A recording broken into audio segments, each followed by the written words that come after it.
Okay, magandang araw po sa ating lahat. Happy Sunday sa lahat ng ating mga subscriber ngayon sa ahang lugar diha sa San Carlos, Pilar, Bohol. Sa ahang mga kaigsunan diha sa mga kaparentihan pa, sa ahang mga kaibigan. Okay, sa mga kaibigan ko po dito sa YouTube channel. Marami pong salamat sa iyong suporta na araw-araw ko po nag-upload dito at araw-araw ko pong nakikita ang inyong mga pangalan dyan sa comment section. Marami pong salamat sa inyong suporta. Okay. Biglaong biglaong naisip tong gawin ko ng reaction itong nangyari itong nakita kong video na nagla-live ho itong babae na taga Bohol, taga mismo taga Bohol nga na ay reklamo sa provincial government dito sa Bohol, no? Di ko na ano yung pangalan nito eh. I think kung sa taga Bohol kilala nyo to kasi palagay ko tumakbo ho ito ng di ko alam kung ano tinakbuhan dito sa Dawis. Kasi ito yung nagreklamo kay Ares Omintado. Okay, dito tayo sa kay Ares Omintado. Ano ba talaga Mr. Governor itong Bohol ngayon? Bakit itong Dawis daw ay 20 years na wala hong tubig na running water? At ang sabi nito niya ay ang tubig lang daw ho dyan sa Dawis ay maalat. Kaya sila nagpapalit ho ng mga tawag dito, mga lababo, yung mga installation dyan sa mga banyo. Kasi maalat eh. Nakakasira naman talaga ho yan sa installation sa mga banyo. Kasi maalat ang tubig eh. May talaga yan na kakalawanganin yung mga tubig, mga tubo niyan, yung mga piping ba. So, akala ko okay ang gobernador na to kasi 3 terms na niya to eh. Ngayong termino niya to ngayon. Eh ano nangyari, gobernor? Hindi nyo binigyan ng pansin itong Dawis? Sa palagay ko ba ang Dawis nakakatulong ba to sa yung pagtakbo? Nakakapanalo ba ang Dawis sa yung pagkagobernador o hindi? Bakit ho hindi to pinapansin ho tong reklamo dyan sa Dawis? Alam mo na sabi ng babae nito? Fucking 20 years fucking running water. Nagmumura ang babae. Nanungo na. Sa man ni gobernador? Asa man ang imong focus Paborito ba ang lugar? Tanong ko lang naman no. Tanong ko lang. Nakakabay paborito nga lugar, na ba kay paboritong mga tao, na ba kay paboritong mga supporter. Kapag hindi mo supporter, hindi mo paborito, hindi mo papansinin ang mga reklamo niyan. Na ang sabi nga dito ay basic commodities. Tama ho yun. Ang tubig kasi, basic ho ito. Kailanganin natin to araw-araw, oras-oras pa nga eh. Di ba? Siguro, pag nandyan ako sa Bohol, hindi ko naman sinabi na itong gobernador ninyo dyan, kasi wala naman ako sa Bohol, no? Klaro nga, istorya, wala ako sa Bohol, pero may pakialam ako dyan, kasi taga Bohol ako eh. Pero may pakialam nga ako dahil kapag, masakit nga naman kapag yung mga kapwa natin, mga bulanon ba, nga pansin na sa gobyerno ang problema na sa lugar So, kinsa may mo kuan kinsa may mo piyait kitang mga ordinaryong mga mamamayan. Kini shout out lang sa mga politika ba, sa mga politician dyan na okay lang kayo pag mangampanya, vote buying kayo, kaliwat kanan, hindi naman pwede na mga politiko dyan sa national, lokal, di ko naman sabihin na kayo di ka nag-vote buying. Putang ina.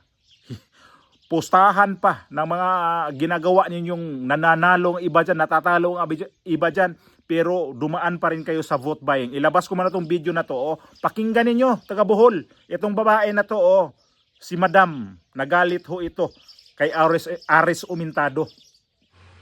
Padayon na lang ni siya kay nasugda naman, mata naman kung na triggered. Dili man po ko everyday magyaw-yaw, pamatian na lang ninyo. Kaysa usahay naman siya ko magyaw-yaw. Makakita man siya sa akong profile. Usahay na siya kay kumuyaw-yaw. Mayaw-yaw ra ko once ma-triggered ko. Mura na. So kani, si Governor Ares Omintado, nagpa-raffle siya iPhones. Go.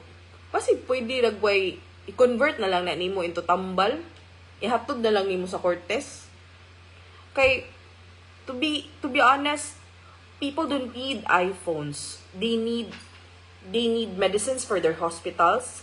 They need running water. Actually, katong pagpadagan ako og kanang namalay-balay man jud ko sa dawis atong nipadagan ko. I spoke to people there. Spoke to people who actually told me that they did not have running water for 20 years. 20 fucking years. 20 years silang walay running water. Diba? There is a solution to that if you have a political will. Unfortunately, I don't know if they have that. Like, that should be a priority because that's the basic need dyan as tao ang tubig. Tubig o ospital. Tubig ospital. And I don't understand why it's been so long it's not an issue na kahapon lang nawala ang tubig niya, wala na nibalik for 20 fucking years. That's just last year. 20 fucking years. Wow, sila tubig. I don't know if they still doesn't have water now. Karon nibalhin man ni giparentahan na mo ang among house sa Dawis. So nibalhin ni in Baklayon kay mas lami diri ang tubig. Ang tubig ra man jud problema sa Dawis. Sa tinuod lang ang tubig ra jud kay naalagi po naman kusog man ang tubig sa lungsod pero parat gyud siya. Kung dili gyud ka mag-richly parat gyud siya. So ang tendency magsige jud kag ilis sa mga fixtures sa imuhang banyo, magtaya jud ang imuhang mga sink, imong mga kuan na jud. So kung di ka mag-richly, mo yun na. Kaya murag lisod po ikaw mag-desalination kag imuha. Pero back to the point, people don't need iPhones. Okay ra siguro if muhatag ka gadget, make it a laptop. Make it a laptop na they can earn or make use of it as a livelihood rather than just pachoy-choy like iPhone. Oh my gosh. It's so overrated. Now, if tanang mga politiko same o ginana na mentality that that they'd rather raffle out iPhones than actually buy medicines or like donate medicines to I don't know if that's personal money or whatsoever, but kung ganahan ka mo help, cash na lang siguro. At least, butang na to, 5,000. Pila mo na iPhone, 80,000. So, you'll have like 16 people na tag 5,000. Mas daghan-daghan pa ang mapud-apudan ni mong tabang. Like, inana ba? How come they don't think that way? I don't understand. So, unsa man na siya? You have a bigger voice. You have a bigger voice than me. Ayan na, nakatikim ka ngayon dito sa dito sa palagay ko itong tawag ko kay Madam, no? Professional to siya. Hindi lang siya may problema sa probinsya sa Bohol. Mahabang video ho ito pero yung kinuha ko lang dito kay parte lang sa gobernador na si Ares Omintado na bakit ang Cortes ang sabi niya, bakit ka nagparapol ng iPhone? Nasa mahal nga naman ang iPhone. Alam ko, mahal ang iPhone. Nasa mga 80,000 ho yan. Pesos. Bakit nga naman? Bakit di kayo sa mga sa hospital, sir? Mr. Gobernador. Alam ko naman talaga ang problema ang unang-una sa Bohol. Yung talaga, yung mga nahuhospital ba? Yung hospital. Sa mga lang diha sa Pilar, asa ang mga pasyente diha, Carmen. Pila pa kalungsod maagian. Sa moabot og Carmen, moagi pa kag Sierra Bulyones. Sapagkat tinuod diha sa una sa mga wa pa to ambulansya karon na naman ko nakita ang mga ambulansya ambot lang. Ewan ko lang kung ang mga ambulansya diyan kung kada lungsod, bawat bayan mayroon. Ang problema ro diyan para nabalitaan ko kapag wala kang driver, ikaw pa yung maghanap ng driver. Kapag walang gasolina o krudo, ikaw pa yung magbabayad ng krudo. Sagutin nyo yan, hoy, local government. Halimbawa dyan sa Pilar, sagutin nyo yan. Okay lang kayo manghingi ng boto dyan sa taga Pilar, okay lang kayo manghingi ng boto dyan sa 3rd District, okay lang kayo mahingi ng boto dyan sa probinsya sa Bohol. Pero pagdating sa mga emergency, sa mga taong ordinaryo, tapos wala kayong maiabot, kahit man lang krudo, okay, may ambulansya, masakyan yan. Tatakbo ba yung ambulansya na yan kung walang krudo? Kung walang driver? Mara ko narinig yan dati na yung pasyente pa ang magbabayad ng krudo. Punyimas. Di ba? Tapos itong Cortes na yung sabi nga niya, yung mga pasyente dyan, bibigyan ng resita sa gabi. No choice. Wala silang mabilhan sa butika dyan sa Cortes kasi isang butika lang, tatakbo pa ng Tagbilaran. Doon pa sila bibili. E paano kung gabi nga naman? Patay talaga ang kanilang pasyente. Kagaya dyan sa San Carlos na lang kung may pasyente ho dyan. Dadalhin. Ewan ko kung ano pang hospital ang pwede lang takbuhan dyan bukod sa Carmen, sa Tagbilaran. Pag may mga malalaking sakit na, Tagbilaran ka na dadalhin. So, imbes na itong mga politician, itong gobernador, shout out sa inyo dyan, paigtingin ninyo itong mga hospital. Kung pupwede nga lang bawat lungsod, bawat bayan ho dyan sa Bohol, mayroon kayong mga hospital dyan para yung mga pasyente dyan, hindi na mag-isip na pupunta pa doon at pa sikapin ninyo yung mga gamot, ng mga kalibre sila ng gamot. Tapos yung makakita nito, nagagalit kasi hindi ka pala nakatira ng Bohol, bakit pakialamero ka? Hoy! Hindi nga ako nakatira ng Bohol. Pero, pasalamat nga kayo, dahil kahit wala na ako dyan sa Bohol, may pakialam pa rin ako sa mga tao dyan na kagaya nitong isang madam na nagreklamo. Ito, sa palagay ko nito si madam, hindi naman to hindi naman to kagaya ng iba, nag-aararo. Si madam, nakikita natin ito na professional siya. Nag-English paano na? Yung iba dyan, yung trabaho dyan na mag-uuma, nagdadaro. Mga karpintero. Hagbeng ka diya sa naay mong gitrabaho diya, dadun pa kag asang lugar. Ang political will dito, ang sinasabi niya, na mayroon kang mga gagawin sa iyong panggobyerno, na ito yung dapat mapakinabangan sa mga tao. Ito yon. Hospital ang yan lang sinasabi kong ngak ako dito, lalo na sa 3rd District, isang congresswoman din diyan na hanggang ngayon andyan pa rin yung mga issue sa flood control diyan sa Lubok na hindi pa pala yan naayos-ayos. Kapag nalaman sa vlog, nalaman sa batikos, nalaman sa mga sinasabi sa mga ordinaryong tao, may mag-threat pa. Tumahimik ka para matumba ka pa diyan. Isa na ako dyan, mayroon sa akin dyan. Di ba? So, gobernador, wag naman yung purot pa-cute-cute ka sa mga tao na nandyan. Wag mo nang gamitan ng pa-cute-cute ang mga tao. Kasi ang mga tao dyan, alam ko naman sa Bohol, marami dyan ang madadala sa pa-cute-cute. Kasi, lalo dyan sa mga kasulok-sulukan, kunting bagay lang naman sila dyan. Hindi sila nakakaintindi, hindi sila nababasa. Yung mga politician dyan na ginagamit lang ang kanilang kapapobre. Ang kanilang pagkapobre pala. Musod mo diya sa mga lungsod nga na ay mga baryo-baryo sa mga bundok-bundok. Luoy ka dito Ang mga ibang botante dyan, supisyente na sa 500, 1,000 ang ibigay sa mga politician. Pero di nila alam, 3 years nilang agwantahan ng politician na yan na walang pakialam na pag nanalo. Pag hindi na yan di na niya kailangan ng ninyo, buto. Wala nang pakialam sa inyo yan. Kawawa kayo. Kaya ang piliin ninyo, yung hindi nagbibigay ng pera, yan ang piliin ninyo kasi yan ang totoong magserbisyo sa inyo. Diyan sa Bohol, lalo sa mga sa Pilar. Na yung mga tao, sa una pa na Sa una pa. Na ay mga politician diha nga muhatag gani mo ibuto sa mga tao. Pilian ninyo ang mga politician nga way giabot nga kwarta. Bueno ko naay kwarta dawatan ninyo. Pero kanang nagdagke na nga kwarta nga gihatag taglibo na. Mag-isip mo.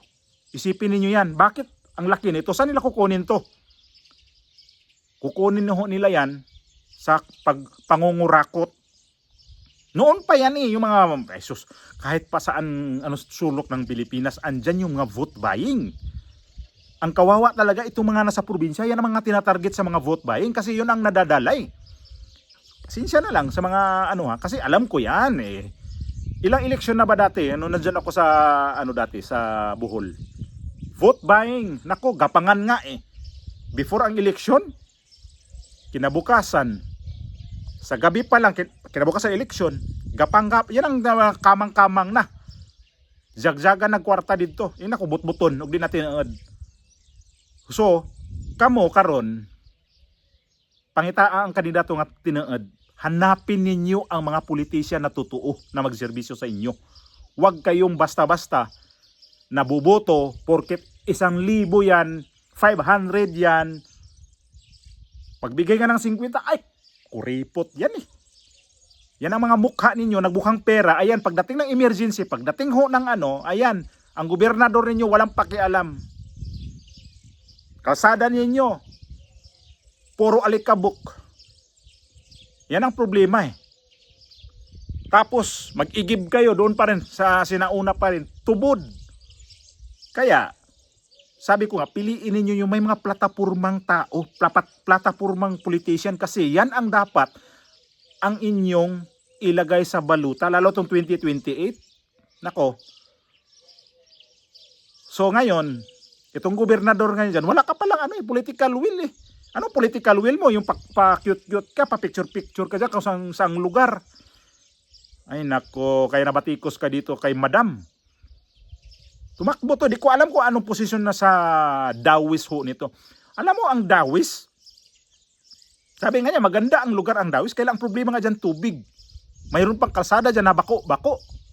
Kaya to lumipat na ho siya ng Baclayon kasi nga ang habol nila magkaroon ng komportable na pamumuhay, yung tubig nga ang kanilang hinahanap na okay ang tubig, supply ng tubig.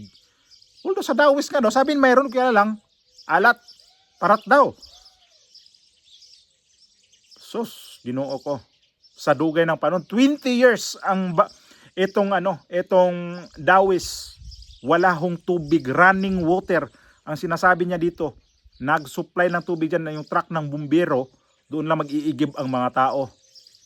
Kawawa naman pala itong mga Bohol. Ang late lang ng Bohol, pero hindi abot ng tamang serbisyo sa probinsya. Napay congresswoman diya sa 3rd district. Ewan ko lang sa 2nd district. Ang alam ko naman sa 3rd district, kasi 3rd district naman kami. Puro na ni pambuladas sa mga tao dyan. Magpatayo lang ng covered court. Okay na sa kanila yan. Ang mga tao rin, lipay-lipay na. Makain nyo yung covered court. Nga? Makakatulong sa inyo ang covered court. Naman no. Hospital ang hanapin ninyo. Hospital ang hingiin ninyo. At isa pa, ang bilihin dyan sa Bohol. Yan ang hingiin ninyo. Ibaba ang mga presyo dyan. Kasi kapag kayo magbinta ng inyong mga produkto, ibinta natin ang produkto, palay o anong man dyan, kupras, nako, asahan nyo na, barat ang presyo. Kakahiya naman pala itong gobernador dyan sa Bohol kung ganun. Ba't nagreklamo to? Siguro, napuno na to siya. Concern ho nila yan. Tubig ho ang kailangan natin talaga. Kahit saang lugar ka. Tubig talaga ang kailanganin lalo pag tag-init. Maagwanta ni mo na, wala kay ligo-ligo, manimaho ka. Ay sus, Ginoo ko. Pwede na lang siguro kining di ka hilig maligo kasi kailangan. Paano ang imong commodity mong adlaw-adlaw nimo nang ginagamit nimo na saing, maghugas ng mga plato o ano-ano kahit anong bagay, tubig talagang kailangan mo. Tapos yan pa yung hindi pinapansin sa gobyerno ng Bohol, sa provincial government. Naku naman, provincial government. Yung gobernador nyo dyan. Nakaka-pikon pala pag ganun. Kahit sino naman siguro. Ako nga siguro kung nandyan ako sa Bohol, ewan ko lang. Baka makita ko ang kahit local government namin dyan. Kung makita ko na hindi naman maayos ng pagdala nito. Magdakdak din ako dito sa social media. Kasi, ang mga politician kasi, kapag walang magdadakdak sa mga social media ngayon, wala silang pakialam yan. Kaya kung may magdakdak man sa social media, kung hindi nila nagustuhan yan, ayan, sige, sampahan natin ng kaso yan. Yan na naman ang panalo rin kayo mga politika ngayon. Sampahan ng kaso yan. para manahimik. Kasuhan yan, libel o ano man. Yan ang problema sa inyo kasi hindi kayo pwedeng masita. Kapag kayo tatakbo ng posisyon dyan sa kung anong posisyon ang gusto ninyo, nako, patawa-tawa pa. Pero, ay nako, hilas, puryagaba.